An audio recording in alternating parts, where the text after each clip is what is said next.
SL Restoration YouTube channel එකට මම අද වෙලාව සාදරයෙන් පිළිගන්නවා. මම අද කියලා දෙන්නේ network attached storage එකක්. ඒ කියන්නේ NAS කියන උපකරණයක් ගෙදරදීම හදා ගන්න විදිහ. මේවා සාමාන්‍යයෙන් NAS කියන ඒවා එනවා. ඒවා මේ සෑහෙන මිල ගණන් ලක්ෂ ගණන් වගේ මිල ගණන් තියෙනවා.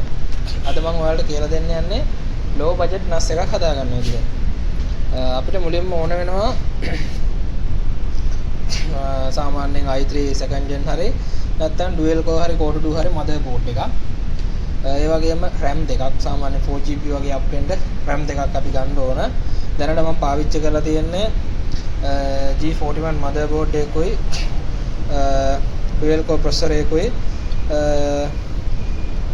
ඒකට මේ stock cooler එකයි DDR2 වලින් 2GB RAM දෙකකුයි power supply එක නම් මම watt 450ක් දාලා තියෙනවා.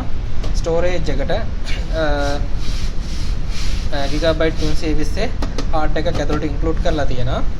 ඒ වගේම මේ UPS මේ power supply වලින් ගලවන fan අපිට ඕන වෙනවා දෙකක්.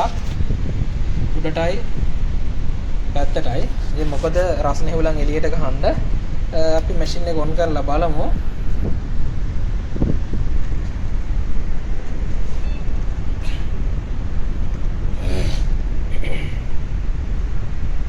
දැනට අපේ hardware requirements ටික මේ ටික තමයි G9 casing එකක් මම use කරලා තියෙනවා.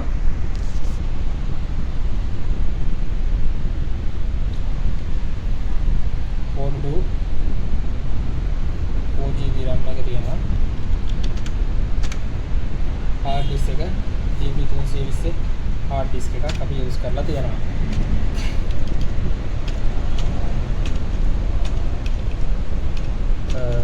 අපි මේකට දැන් දාන්න යනවා සාමාන්‍යයෙන් Debian base තියෙන network attached storage services දුවන operating system එකක් free NAS නැත්නම් open media wallet වගේ system software එකක් අපි දාන්න යන්නේ. මෙතන network switch port එක අනිවාර්යයෙන්ම enable වෙලා තියෙන්න ඕන.